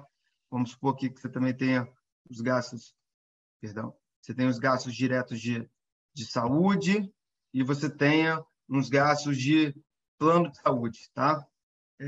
Estou também colocando aqui uma coisa bem básica. Você vem aqui, você tem que fazer o combustível, lembra que é do teu pessoal isso daqui, tá? Não são das suas entregas, por exemplo. Então, do teu pessoal, vamos supor que você gaste uns 150 aqui, mais um seguro do carro e mais uma provisão de manutenção, por exemplo, tá? Eu vou até fazer uma coisa reversa aqui. Vamos supor que você não tenha para lazer ainda e vamos supor que você não tenha coisa com dependente. Quando você volta para cá, você já viu aqui, olha, que você está com a sua despesa maior que a sua receita. Ou seja, a conta já não está batendo, né? Dos chutes aleatórios ali que eu fiz. Mas vamos supor que onde você mora, por exemplo, não tem um aluguel, tá? Só dando aqui um exemplo. E aí todos os outros custos podem se manter, tá? Aqui agora você está dando um fluxo de gasto, tá? De 2.750 para uma receita de 4.000, por exemplo. Isso daqui é 1.250 que sobra no mês, tá? Então, qual a importância disso? Depois que você cria uma coisa dessa, você, por exemplo, pode provisionar que agora você quer gastar 250 com as atividades livres, né? Como a gente estava colocando lá, o teu lazer, por exemplo, que é o cinema. Só estou dando um exemplo aqui, tá? Então, aí você começa a poder provisionar, tipo, olha, eu posso fazer aqui os gastos com o cinema de uma forma... Estou vendo que eu nem tinha adicionado os custos de lazer aqui, né? Mas aí você pode gastar agora com cinema de uma forma bem mais tranquila, né? Você já viu que tem ali. E aí o teu objetivo, por exemplo, vamos supor, fosse ter esse acúmulo de 1.000 por mês. Então, aí você começa a trabalhar a questão dos fundos de emergência e oportunidade, né? Que aí você também pode começar a alocar um pouco mais para provisionamento e manutenção e etc e tal. Então, assim, esse é um exemplo muito básico. Eu tentei deixar o mais básico possível esse daqui inicial. Eu vou fazer uma outra coisa aqui, que é uma linkagem do aumento do saldo, né? Que é você começando com um determinado dinheiro, vamos supor que comece com 0, mas esse saldo vai se somando ao longo do tempo, né? Ou seja, no final de 12 meses, se você economizou 1.000 com 1.000, você vai ter economizado 12.000 reais. Então, aí a gente começa a trabalhar esse fluxo, até porque se você tem um saldo inicial, por exemplo, de 7.000 reais que você tem na conta bancária, e aqui, em vez dele estar positivo, ele estava negativo, vamos supor, e você está queimando R$ 500 por mês, vamos supor como exemplo, você já sabe que você tem 14 meses de sobrevivência com o dinheiro que você tem. Então, eu vou fazer essa projeção aqui também, que a gente chama do quanto que a gente está queimando por mês ao longo do que você ainda tem de reserva, né? Então, você já começa a se programar para, por exemplo, caramba, quando que eu vou ficar negativado, né? Teve um caso que foi muito legal, que eu fiz isso daqui, e ela estava num esquema muito mais elaborado, essa planilha, né? E aí, essa pessoa, ela tinha uma questão de venda muito recorrente, né? E aí, sazonal, perdão.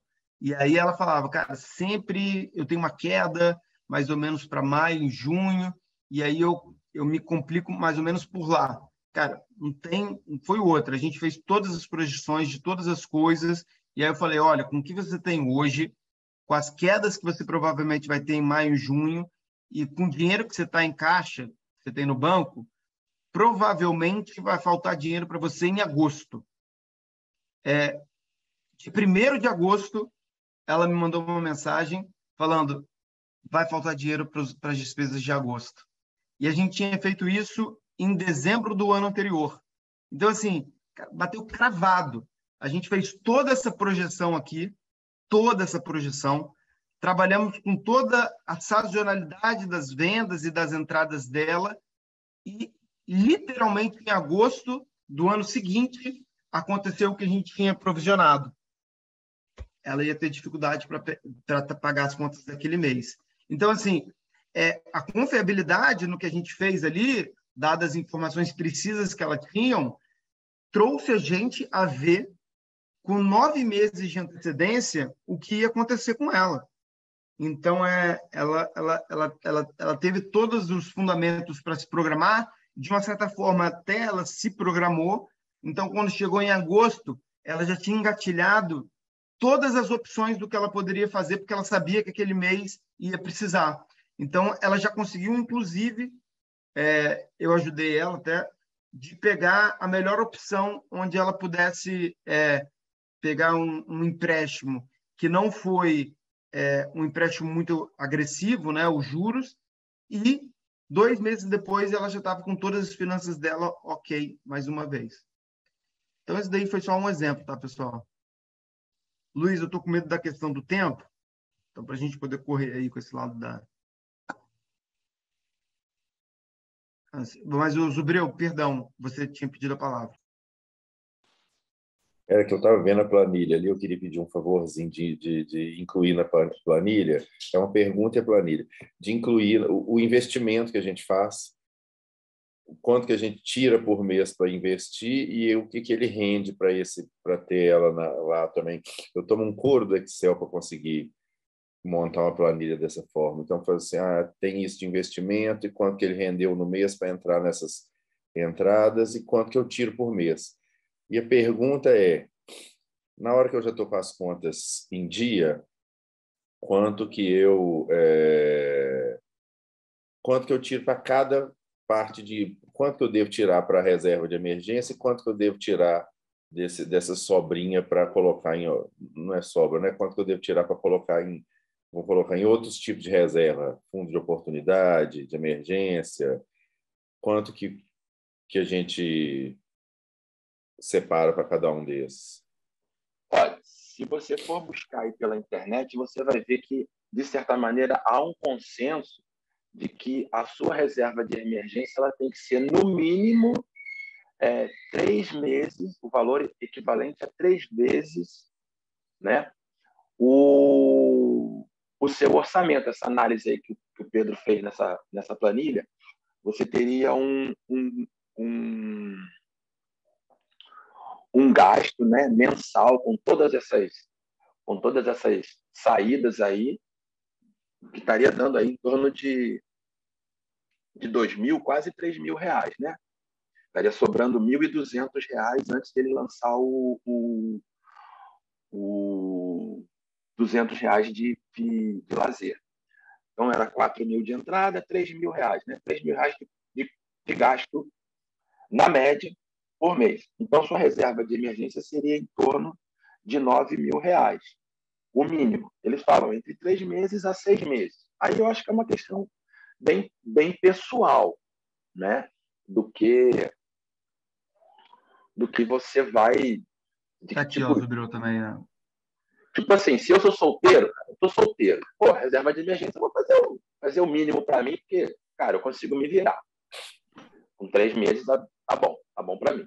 Pô, mas eu eu sou casado, tenho 2 crianças aqui.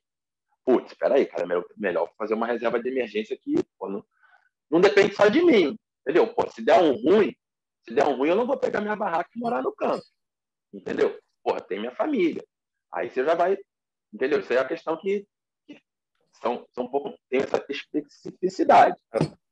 Entre 3 a 6 meses a reserva de emergência. Eu acho que eu não fui claro. Vamos supor que quanto que eu separo para cada reserva, por exemplo.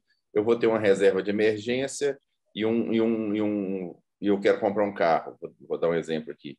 Quanto que eu separo para cada um desses investimentos, para cada uma dessas reservas, vamos supor que eu não tenho ainda essa reserva de emergência consolidada em 6 meses da minha renda mensal. Eu estou construindo ela durante o período de construção. Quanto que eu separo para cada um? Ou eu construo primeiro só uma reserva de emergência, ou eu posso trabalhar com várias metas junto. O ideal, no meu entendimento, é você priorizar a reserva de emergência. O ideal é isso. A minha prioridade é estabelecer minha reserva de emergência. Depois que eu estabeleci minha reserva de emergência, nesse exemplo aí, R$9.000, 3 meses, aí daí para frente eu vou estabelecer qual é meu próximo objetivo. A minha meta é ou trocar de carro ou adquirir um carro, né? Sempre pesando antes se isso é um gasto necessário ou não.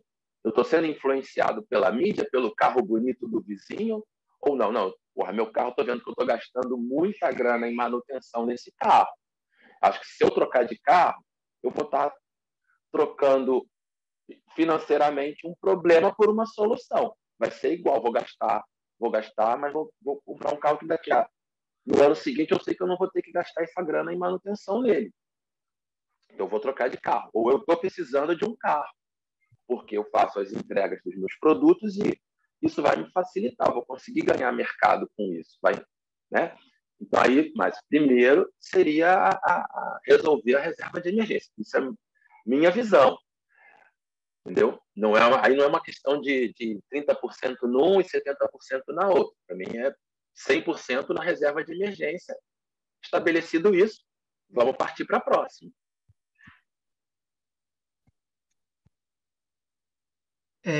Zubiro, tem uma coisa importante, assim,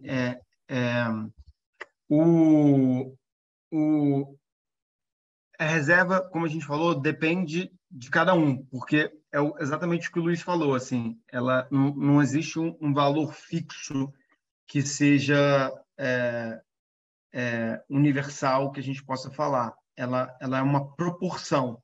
Então, assim, como a gente colocou aqui, que eu até destaquei, ó, de 3 meses de despesas, ou seja, se sua despesa é de R$1.000 por mês, você tem que fazer uma cobertura de 3.000 a 6.000.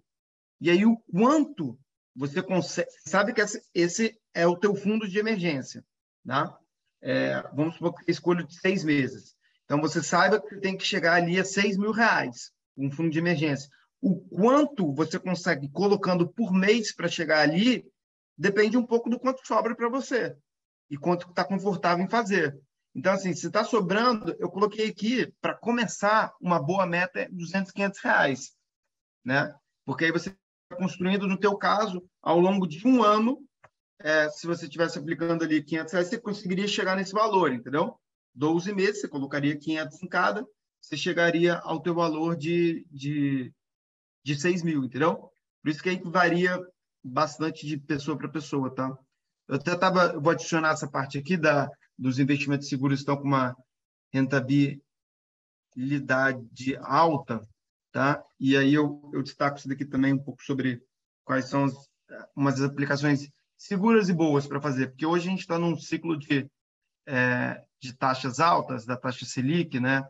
Então, hoje em dia, tá muito favorável de você fazer aplicações simples que possam trazer boa rentabilidade, tá? Eu vou chamar a Lele para falar, porque eu acho que a gente está com um probleminha aí de time, Luiz. Não podemos deixar de novo isso. Não, é só para eu entender quantos tópicos ainda vão ser abordados para a gente ver a questão do tempo. Não acho que tem que ter pressa, não, mas eu acho que também tem um combinado aqui com todos de, não sei, até que horas todo mundo pode ir. Normalmente são 2 horas, mas a gente pode ir até 11h30, enfim. Mas só para eu entender quantos tópicos são para a gente poder organizar. A gente tem mais um tópico, que é o da MEI, né? Que a gente tinha combinado de falar que não entrou da última. E aí, se você quiser já falar, Luiz, ele já é um pouco mais teórico mesmo, o Luiz vai falar um pouco sobre a MEI, e aí, mas eu acho que dá para fazer em 20, talvez a gente passe só um pouquinho, mas vamos tentar fechar ele em 20, Luiz. E aí, depois eu também tenho uma planilha para as questões de empresa, mas eu também boto no Drive e disponibilizo. Vai lá, Luiz. Bom, vamos lá. Então, agora falando especificamente do MEI, a gente não vai precisar ficar gastando tanto tempo agora no MEI, porque muitas das coisas que a gente falou agora de pessoa física, a gente vai passar para o MEI também. Então, o MEI ele tem uma necessidade de fazer esse orçamento dele, caracterizando, né, qualificando e quantificando os gastos, né? A mesma construção, o mesmo uso de uma ferramenta de construção, né, para ele ter uma visão acertada, fidedigna, do que está entrando de receita, do que tem de receita para entrar, caso ele tenha feito vendas, né, a prazo, do que ele tem de saída, de custo fixo, né? Então, assim, tudo isso que a gente viu que vale para a pessoa física, para a pessoa no seu orçamento doméstico, né, da sua casa, vai ser passado para o MEI com um ou outro ajuste ali necessário. Então, especificamente, falando de número, aqui não tem mais não tem nenhum mistério sobre o que a gente já viu aqui. O mais importante é uma questão que eu considero psicológica, que seria o quê? Primeiro, é essa coisa de, digamos assim, você enquanto... Eu estou generalizando, tá? Desculpa aí se isso aí não estiver servindo para um outro, mas isso é por ter trabalhado já 4, 5 anos atendendo o PJ, e muito MEI, e tá aqui nessa região aqui de Paraty, que eu vejo que tem muita gente empreendendo.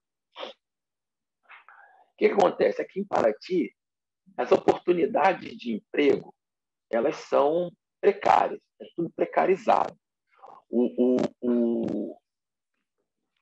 Os trabalhadores são muito explorados, sabe? Essa coisa do turismo, trabalhando em restaurante, em pousada, em quiosque na praia, em barco de passeio. O que essas pessoas procuram?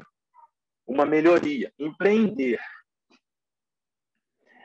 Então, quando eu falo psicológico aí, é porque às vezes naquilo ali elas estão vendo a oportunidade, o sonho da vida delas de sair dessa condição precária, né, da precarização do trabalho, e melhorar, né, de vida. Mas nessa hora, elas, como não estão fazendo o preenchimento da planilha, não estão atentando para o orçamento, elas estão ganhando, elas podem estar ganhando mais do que elas ganhavam de salário quando elas eram empregadas.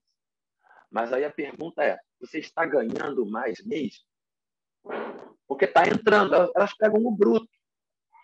Pega o bruto e está maior, claro. Mas e os custos? Elas estão fazendo esse acompanhamento dos custos? Então, aqui no caso, que eu falo, não é uma questão só de número, de preenchimento da planilha. Ela tem que ter isso. Ela, às vezes, ela mesma não quer fazer isso, é para não ter essa resposta negativa de que o sonho dela não está dando certo. Então, você fica como se você se auto-sabotasse. Porque é fundamental fazer esse tipo de acompanhamento. Como o Pedro falou, você pode fazer isso mensalmente, você pode fazer isso trimestralmente, mas você tem que fazer num intervalo definido de tempo, para ver para onde você está indo, aonde eu estou, para onde eu estou indo, aonde eu quero chegar. Só que assim, então o importante é quebrar isso psicologicamente. Cara, pode não estar dando certo, e você está ali passando 1, 2 anos e trabalhando, vou botar aqui, né? Não literalmente, mas quase isso, se matando. Pô, como é que eu estou ganhando mais do que eu estava ganhando lá atrás, quando eu era empregado, e não consigo melhorar? É porque você não está ganhando mais, você não tem isso numa planilha para analisar que você não está ganhando mais. Você está confundindo o lucro da sua empresa com o seu salário. E agora? Você contou aí que você trabalhou 12 horas naquele dia? Você lançou 12 horas de trabalho na sua empresa? Você está pagando essas suas 12 horas de trabalho? Você lançou isso como um custo? Isso tem que estar na planilha, entendeu? Para você não cair nessa condição. Você está trabalhando mais do que você trabalhava antes e está ganhando menos. Porque você não está contando com isso. Então é importantíssimo você ter você como empreendedor, como MEI, você procurar fazer essa separação. Já vou, filho, já vou. Espera aí, só um minutinho, gente. Aqui, vai lá. Então é importante você fazer essa separação do que é o gasto pessoal, do que é o gasto da empresa. Você vai usar um carro para as duas situações, para sair daqui da casa e levar o seu produto e fazer a distribuição aqui nos pontos de venda. Você vai usar esse mesmo carro para ir pegar a sua filha na escola. Né? Mas você não tem como fazer isso assim, com 100% de precisão, essa separação, mas você pode conseguir fazer uma separaçãozinha de quanto que você colocou de gasolina, o que você fez, e você vai passar 1, 2, 3 meses fazendo esse acompanhamento, e depois você extrapola isso ao longo pro ano. De luz elétrica. Pô, eu estou aqui em casa, a geladeira está ligada, a geladeira é minha, mas o freezer onde eu guardo meus produtos é da empresa. E aí? Bom, o freezer tem ali, tem um selo que diz, olha, esse freezer aqui gasta X kWh mês. Pô, você vai lá, anota isso e lança. Quanto é que eu consumi de quilowatt-hora no mês aqui na casa? Foi X. Bom, esse percentual aqui foi do freezer. Isso é até importante porque ajuda a gente a sair de uma outra falácia, que é que às vezes a gente acha que o preço do nosso produto está bom, né? Então, tipo assim, essa questão de não entender os teus custos, aí eu estou falando de custo mesmo, o teu custo de uma forma ideal, ele pode fazer a gente tomar uma péssima decisão sobre o preço que a gente está colocando sobre o serviço ou o nosso produto. Porque eu não estou contabilizando o freezer, como o Luiz está falando ali. Isso está lá com umas despesas pessoais, né? Então, a energia toda está lá. Então, eu não estou contabilizando isso, então eu estou colocando meu custo, ele é menor do que realmente ele é. Aí vamos supor que depois que você mude para algum outro lugar, e aí você tem que separar a conta de luz, mas você não está atento que isso é um custo, né? Tipo, do nada você vai ter que mudar o preço, para você vai ser uma surpresa para os seus clientes também. Mas é porque você não estava repassando um preço que já era teu, que você não estava calculando, né? Isso serve para milhares de coisas, né? Então, uma coisa, cara, eu acho isso muito fundamental mesmo. Isso serve para o microempreendedor enquanto mão de obra, porque ele é patrão e empregado, né? O microempreendedor, se eu não me engano, ele pode ter um funcionário. Não sei se houve alguma mudança. Mas ele a princípio, a maioria não tem empregado. Então, ele é o próprio empregado. Ele está colocando a hora que ele passou trabalhando. Nessas 12 horas que eu fiquei trabalhando naquele dia, porque a empresa é minha, é o olho do dono que engorda o porco. Nessas 12 horas que eu fiquei ali trabalhando, cheguei em casa cansado, eu vi a minha filha. Minha filha, eu cheguei, ela já estava dormindo. Entendeu? Quanto tempo eu vou conseguir suportar isso? Então é importante que isso seja quantificado. Isso tem que estar quantificado. Olha, eu trabalhei 12 horas. 12 horas são 8 horas de trabalho, mas tanto de hora, seria tanto de hora extra, beleza. Teria um X aqui que eu teria que ser remunerado por esse trabalho que eu tive. Se eu não levo isso em conta, a minha empresa está dando lucro. Só que eu estou precarizando a mim mesmo. Entendeu? A empresa está dando lucro. Dá lucro, claro. Mas eu não estou levando em consideração a minha mão de obra, o custo que a minha mão de obra é.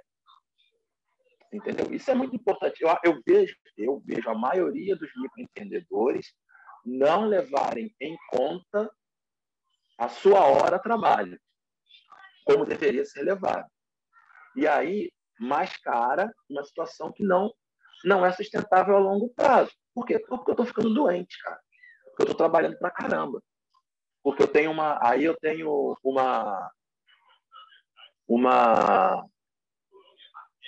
como é que eu vou dizer? É aquele negócio. Olha, que você não deu certo, a culpa é sua, sabe? Tem um nome isso. Como é que é? Toxicidade positiva, um negócio assim. Mas, cara, porque você não fez o planejamento financeiro lá, você não botou, olha, Luiz, eu aceito receber, se eu fosse ser empregado por essa empresa aqui, quanto é que eu ia aceitar de salário? E eu, Luiz, enquanto empregador, essas duas pessoas aí, que são uma só, porque é o MEI, elas têm que entrar num acordo e estabelecer uma hora de trabalho que seja justa, porque a gente está falando aqui o quê? De um novo tipo de economia, uma economia justa, né? Solidária. Né? Se a gente não for justo com nós mesmos, como é que a gente pode falar de uma economia justa, de uma economia solidária, né? Novas formas de economia, se a gente está reproduzindo nós mesmos estamos nos explorando, né? Então é muito importante ter essa separação de conta entre o físico, entre a pessoa física e a pessoa jurídica. Vamos ver aqui.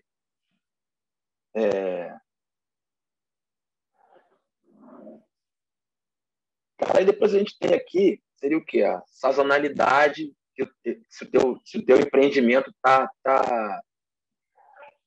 é sujeito a uma sazonalidade. Aí, por exemplo, quem trabalha aqui com turismo tem essa sazonalidade, porque tem alta temporada, baixa temporada. Quem planta também está sujeito a essa sazonalidade, porque tem a safra, entre safra.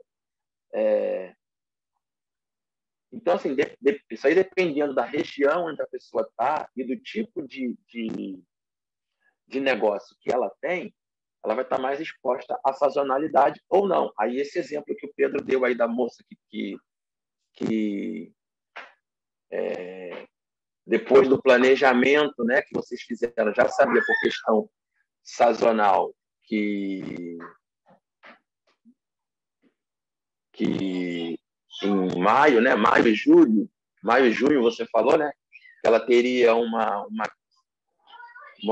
queda na receita e que em agosto ela já entraria no vermelho. Isso é a sazonalidade. Ajuda ela aí. Obrigado. Bom, outra coisa que... E aí você tem que estar se planejando para isso. Você pode se planejar para mitigar essa sazonalidade, mas sempre, né? Sempre fazendo essa análise com base no orçamento, lançando os gastos e as entradas, e o lucro, e o que seria o prolabore do mês. Acho que aqui, Pedro, a gente não tem muito mais o que falar, né? Sim. Você faria alguma coisa aí? Acho ótimo. Esse cuidado da MEI de entender que pode se tornar uma precarização do trabalho é o ponto que a gente estava muito preocupado em passar, essa questão das finanças pessoais, né?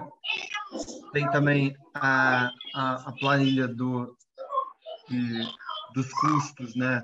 E das receitas de trabalho, que a gente também vai disponibilizar, e também colocar que a gente está aqui para ajudar. Depois entra numa coisa muito individual mesmo, né? Tanto da pessoa quanto da característica do negócio que ela toca. E eu acho que o que a gente pode fazer como complemento é estar aqui para ajudar todo mundo da rede de um modo geral, né? Se colocar aí à disposição e aí tentando respeitar o horário das 11, né?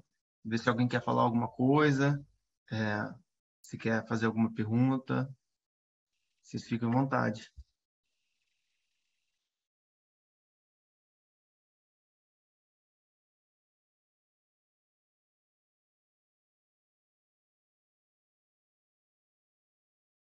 Então, ótimo. Se ninguém tem pergunta, melhor ainda. Quer dizer que todo mundo entendeu tudo. Assim, por exemplo, vai, Djalma. Não, daqui entendeu tudo. Se a gente for perguntar e for pedir esclarecimento, e hoje o tempo, a proposta está sendo muito boa. Eu acho que a gente vai ficar aqui o dia todo fazendo o que eu acredito que todo mundo está gostando. E o tempo vai ser insuficiente, cara. Está muito bom. Então, só tenho a agradecer pelo conhecimento passado e fico muito grato, entendeu? Muito bom mesmo. É o que eu tenho a falar e agradeço a vocês aí. E qualquer coisa a gente pode ir trocando. Essas dúvidas todas a gente pode ir trocando. Com certeza eu vou explorar. Pode deixar preencher que eu vou perguntar. Preencher as planilhas, aí como o Zubreu falou. Com certeza, com certeza.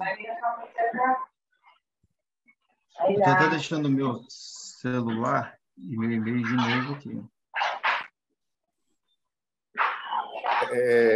Acho que vale isso. Legal essa pergunta, Henrique. Eu acredito que está me ouvindo?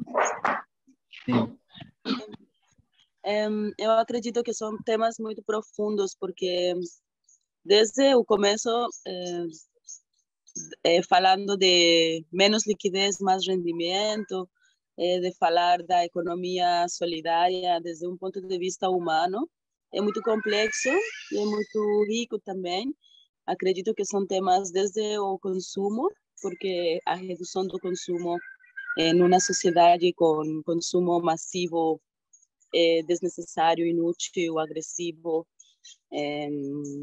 redução de consumo e do que hoje os empreendedores como nós, que somos independentes, autônomos, que não temos muita experiência, por exemplo, no meu caso, nas planilhas, nos números, nas contas, estar entrando num mundo financeiro em que temos que aprender, né, muito e, por exemplo, no meu caso, eu sou que nem na cozinha, intuitiva, né? Então, minhas finanças sempre tenho uma reserva, mas é uma intuição, nunca sei quanto posso guardar, né? Porque para mim também a poupança, às vezes, é muito difícil, e quando você tem tem que girar. Para mim, o dinheiro tem que girar, não tem que ficar guardado, não tem que estar acumulando-se.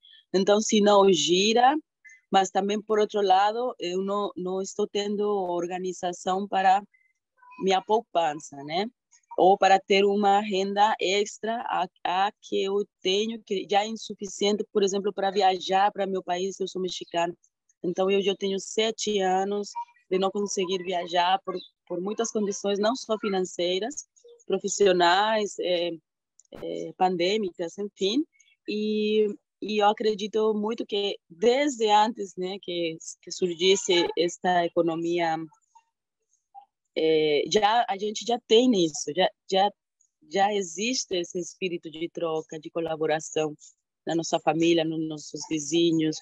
Já existe esse espírito de não ter tanto assim, talvez não é uma questão de números, de coisa muito exata, né? Porque essa economia solidária não podemos falar de uma coisa de um número exato, porque às vezes é essa intuição da necessidade do dia a dia, né? A presença do dia a dia, mas o planejamento, estar escutando nesses cursos como a gente pode integrar, né, isso em uma organização melhor, em talvez juros menos agressivos, né, em redes mais colaborativas, né. Eu acredito que é uma economia que já não é do futuro, é que tem que ser instalada agora. Então, como é muito trabalho nessa questão do consumo, por exemplo, eu acho que é uma questão de já, de ontem, reduzir, né, esse consumo, essas necessidades, né, que se criam não sei de onde, que nos criaram, que achamos que tem que ser satisfeitas e não precisamente tem que ser satisfeitas essas necessidades. Enfim, eu agradeço muito mesmo, porque para mim que eu sempre sou nas ciências humanas, né? Sempre professora, comunicadora, sempre fui, agora sou facilitadora de processos corporais, então não tenho essa racionalidade matemática, mas eu tenho essa intuição e essa carência de conhecimento de como ir organizando essas finanças sem ter que sacrificar meu tempo com o filho, como falou Luiz, né? Nosso tempo, nossa autocompaixão, né? Para fazer as coisas que a gente gosta sem agressão a nós mesmos. Então, desde aí começa. E como a gente pode ter essa qualidade, essa prosperidade. Por exemplo, hoje me sinto esgotada, de repente, das multitarefas, né? Somos a sociedade do esgotamento, né? Que a gente já chega a um lugar de autoexigência, ou de, eu tenho que ter tanto na conta, e não é assim, né? Nós vemos no dia a dia que a gente está gerando, está contribuindo com o que temos no dia a dia. Às vezes é muito abundante, às vezes não é tanto, que nem as frutas das estações, né? Às vezes não temos tanta colheita, às vezes chega muita coisa e temos que repartir. Então, eu agradeço muito isso. Estou ainda em desconstrução também, estou ainda em momento de muita reflexão, de muita análise do que a gente está empreendendo também, porque eu sozinha também já não vou me doar, eu sozinha estou gerando uma rede de apoio, e isso também que eu agradeço muito à Rede Alegrias por me ensinar isso, né, a ter essa rede, essa possibilidade, né, de poupar esse tempo ou poupar essa energia, né, o desgaste de energia, e trazer mais conhecimento a nosso redor do que a gente pode criar juntos. Então, muito obrigada. Gratidão.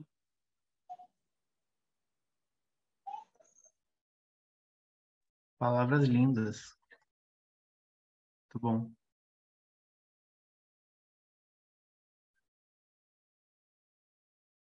Gente, então tá bom. Então é isso, né? Bom, gente, obrigada É sempre assim, né? Nunca é uma coisa... Eu não acho que é só racional ou intuitivo, né? As coisas, elas estão em movimento, né? A gente está em movimento o tempo todo, né? Então, acho que foi super importante receber essas informações e essas planilhas e essa capacidade também da gente botar o pé no chão, né? Mas acho que também esse princípio, né, que o Luiz falou, que a Ari falou, que é essa primeira camada de percepção sobre como a gente se relaciona com a gente mesmo, com a nossa família. Boa, Luiz. Isso aí. Sempre em movimento. Porque se a gente não tiver esse espaço dentro da gente para a gente pensar, para a gente sentir, para a gente perceber, né? Entrar em contato com o que a gente está fazendo com a gente, o que a gente está fazendo com a nossa família, o que a gente faz do nosso tempo. É claro que enquadrando dentro das perspectivas e contextos de cada um tem um contexto, né? Mas rapidinho a gente é capturado, né? A gente é capturado pela velocidade, pela forma de pensar, pela mídia, né? Como o Luiz falou. Então, é preciso estar atento e forte, né? Para a gente poder primeiro perceber na gente, aos poucos a gente ir encontrando. São redes de colaboração, são outras formas de pensar, de se relacionar, de sustentar as nossas famílias, enfim, acho que são caminhos que vão andando também juntos. Também a gente não organiza tudo para depois começar a empreender, né? As coisas vão vindo na medida também que a gente vai fazendo, errando e aprendendo e percebendo. Então eu fico sempre muito contente com esses encontros que, não sei, dá essa impressão de que abre o cabeção, sabe? Mesmo numa aula que seria assim mais objetiva, sempre dá uma abertura assim, que eu acho que é importante. Só para a gente falar um pouquinho, a gente está encerrando esse segundo módulo, que foi bem bacana, foi bem frutífero, né? A gente está tendo mais aqui essa aula com o Luiz e com o Pedrinho. E a gente vai entrar na semana que vem, no dia 15, com o módulo 3, que vai falar um pouco mais de soluções financeiras, de moeda social, de fundo rotativo solidário, de bancos comunitários. Então, a abertura vai ser no dia 15, com a Carla Córdoba, que é da Cambiatos. Aí vamos falar um pouquinho sobre a moeda Mumbuca, sobre a Enquire, sobre as alegrias, sobre a muda. Depois, no outro sábado, a gente vai falar um pouco das plataformas, do Dinheiro, da Cambiatos, da Ciclos. E depois, mais na frente, no dia 29, a gente vai falar mais do microcrédito e desses fundos rotativos solidários. Então, acho que vai ser um módulo bem legal, bem interessante, assim, para a gente também poder ir caminhando, né? Saindo dessa forma como a gente organiza o nosso orçamento pessoal, do nosso MEI, mas como que a gente também se organiza enquanto coletivos, né? Enquanto pequenas comunidades, grandes comunidades, médias comunidades, né? A partir dos nossos valores, dos nossos entendimentos. É isso, não sei se alguém tem mais alguma coisa para falar. O Pedrinho deixou o contato dele, acho que as planilhas vão estar no Drive, né, Pedrinho? Que acho que é super importante.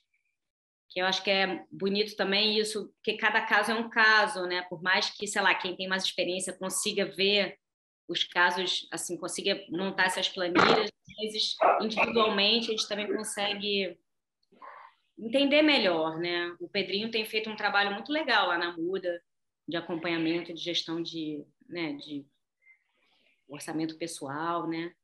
E as pessoas trazem um feedback assim muito legal, porque realmente às vezes é isso, não tem conhecimento, nunca parou para pensar, nunca ninguém falou sobre isso, sabe? Então, eu acho que é importante a gente trocar essas experiências, né, para a gente ir aprendendo junto. Assim, a pergunta que o Henrique fez aí, só para a gente não deixar ela totalmente em aberto, ele fez, como é que eu vou quantificar a hora trabalho? Cara, de acordo com o ramo de atividade que você estiver desenvolvendo, qual seria a média salarial dessa atividade aí? É uma forma. Se eu estou trabalhando como estou produzindo pizza, quanto é que recebe um funcionário do ramo de restaurante e afins da região onde você está? Seria mais ou menos o valor aí que você teria que lançar, né? Se você estivesse recebendo, pagando a si mesmo, seria uma forma. Outra coisa, eu posso deixar, eu estou pelo celular, o computador não está funcionando direito com o Zoom. Eu posso deixar lá no Drive também, meu e-mail e meu telefone como contato, tá? E acho que sim, fico muito satisfeito em estar aqui com vocês, ouvindo vocês e tendo essa oportunidade de ajudar, de fazer, de repente, iniciar aí um processo de decisão, né, de ser decisivo na vida de um ou outro aí. Então, muito obrigado pela oportunidade de estar aqui.